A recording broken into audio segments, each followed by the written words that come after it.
Hey, what's up, everybody? Welcome to another episode of Superstars Picks Reviews.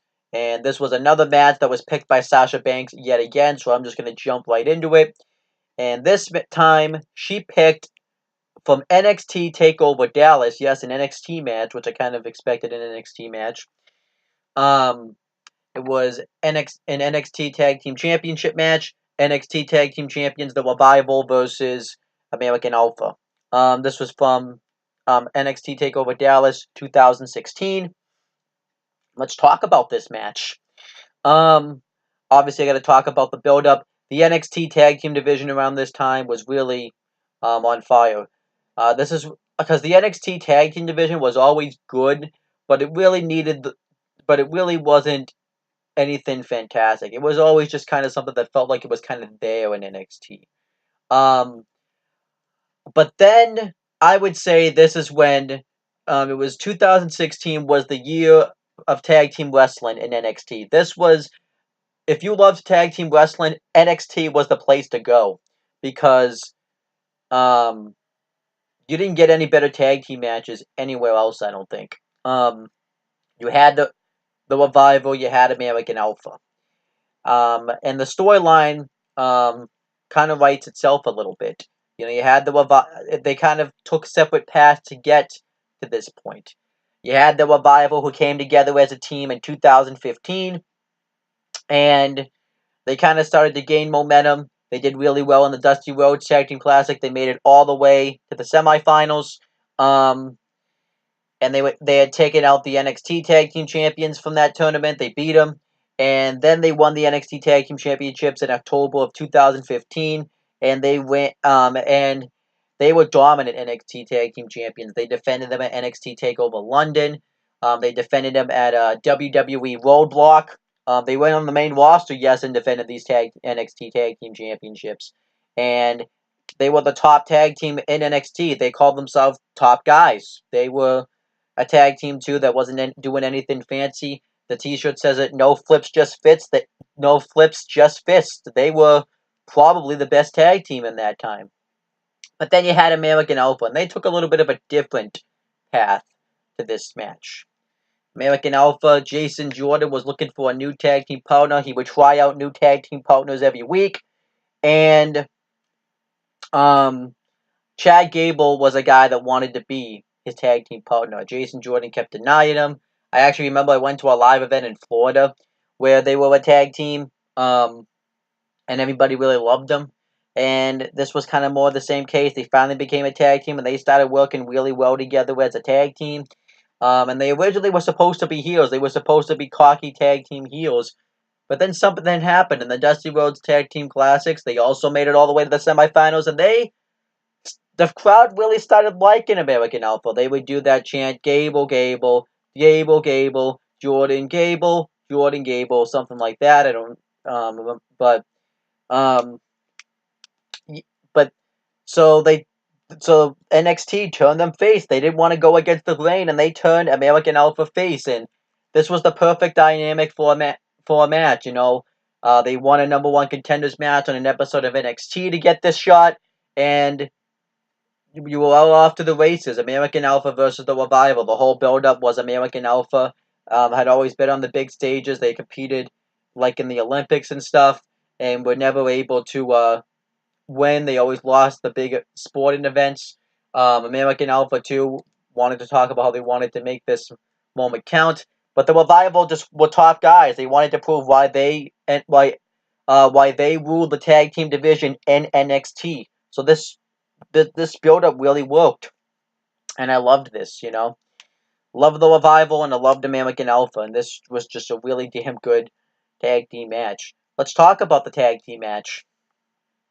Um, for commentary, you had Corey Graves and Tom Phillips on commentary for this match, and what a tag team match this was. Um, like I said, if you love tag team wrestling, this is the match for you.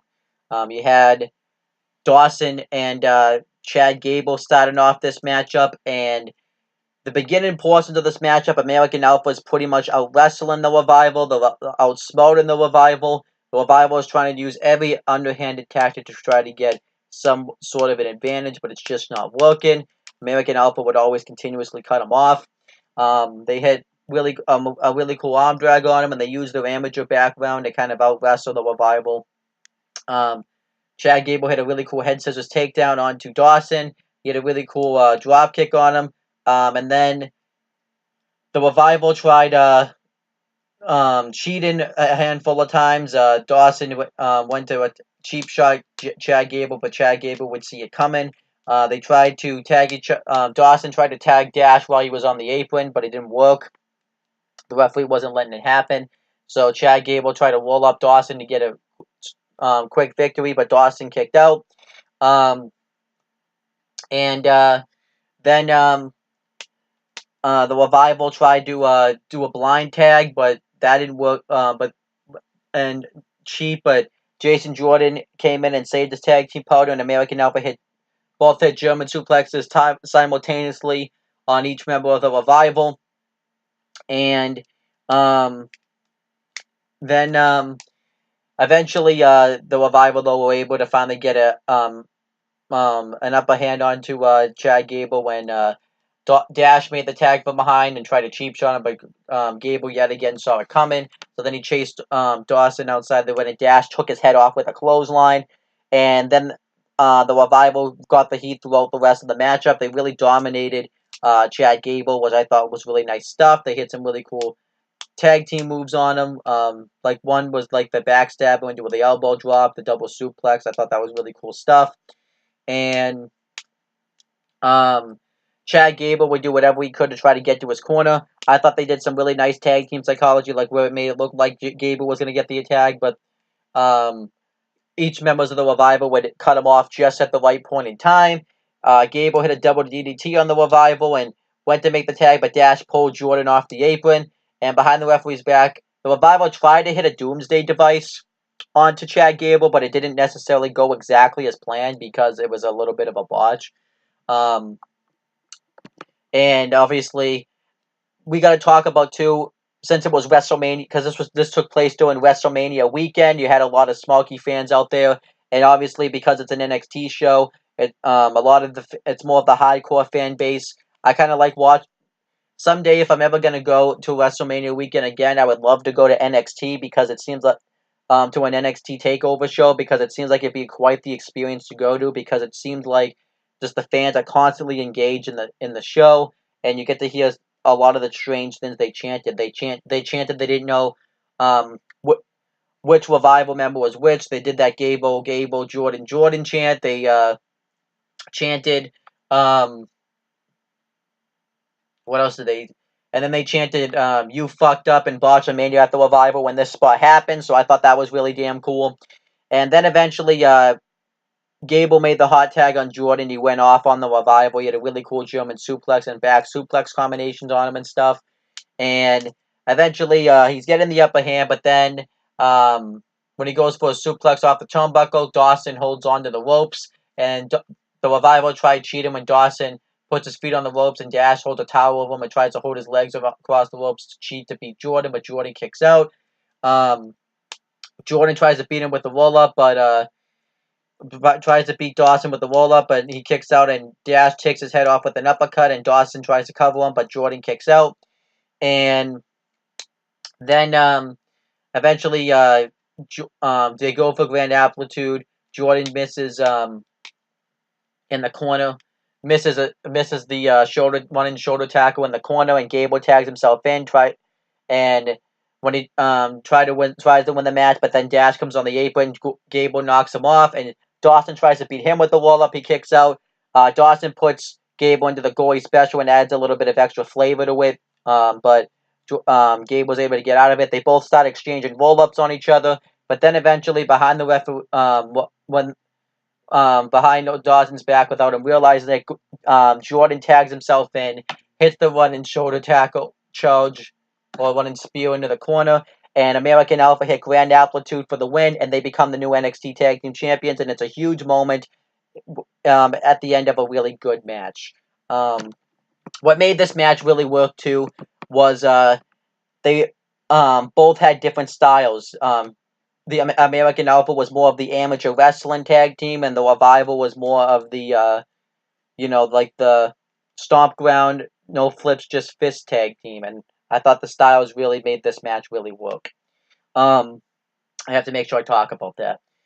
And yeah, that's the end of the match. Overall, this match was really damn good. You got to give it 3 3/4. It's a really damn good. It was a really good, damn good way to kick off WrestleMania weekend, and I thought the right team went over, and it was really damn fun. So I really liked it. And that wasn't it. There was more to this. Obviously they would have rematches at NXT Takeover the end. The Revival beat American Alpha to regain the NXT Tag Team Championships, and then they won the blow off match when the Revival beat them in a 2 out of 3 falls match. And then afterwards, because of the brand split, American Alpha were called up to SmackDown. And unfortunately, for American Alpha, they didn't really do very well on the main roster. They did win the SmackDown Tag Team Championships at one point, but then they lost them out of nowhere, and then they randomly vanished off television, and then they did the whole stupid thing where Jason Jordan was like Kurt Angle's son, and he was transferred over to Raw, and Chad Gable teamed up with Shelton Benjamin, and while that tag team I thought was fine, it just was it was just pretty much American Alpha 2.0, and it just really didn't work. In my opinion, it just wasn't the same. And then they broke up because of the Superstar shakeup. And then Jason Jordan never was he's probably never going to recover, never going to be the same again after that Kurt Angle son storyline.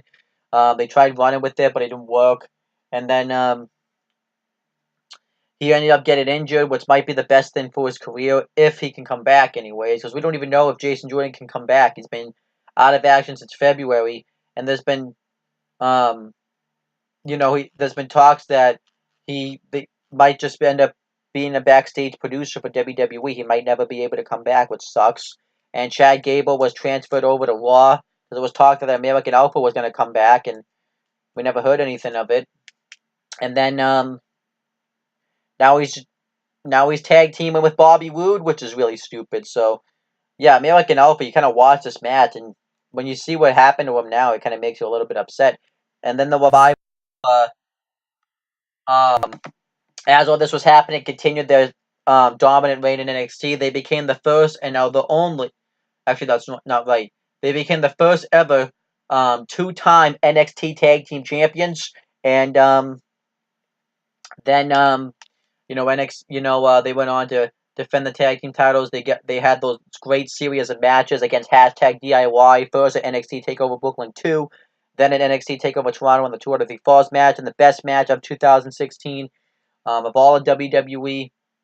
And then you went on to then they went on to have that great tag team match with the Authors of Pain was included at NXT Takeover Orlando, and then they went on to get caught up to the main roster. Unfortunately, because each of them got hurt, the first year didn't go very well, and then they came back, and then they were squashed by Legends, DX, DX, Scott Hall, Kevin Nash, and X-Pac, which was lame. And then the Revival just never recovered since then. They overall have been used better now because they were recently in the tag team division, but they got taken out by Drew McIntyre and Dolph Ziggler before they can even go have the Raw tag team title match. So I don't even know what's going on with the Revival right now. So yeah, it's just kind of a shame to watch this match back knowing what each tag team is. One's not even together, and one can't even seem to get any momentum, and it just consistently gets jobbed out. It sucks. So yeah, the aftermath of this match isn't very good. So yeah, and then as for the aftermath of the commentators, which they've had better careers than the two tag teams have. Corey Graves would continue commentating NXT until 2017 because he had way too many obligations commentating other shows. So he was called up. He was already called up to the main roster, but he was fully done with NXT and was called up to the main roster. And is commentating both Raw and SmackDown. And then Tom Phillips is the play-by-play commentator for SmackDown, which I think sucks, but whatever. So that's pretty much where the commentators are, and that's pretty much it. And then that's pretty much it.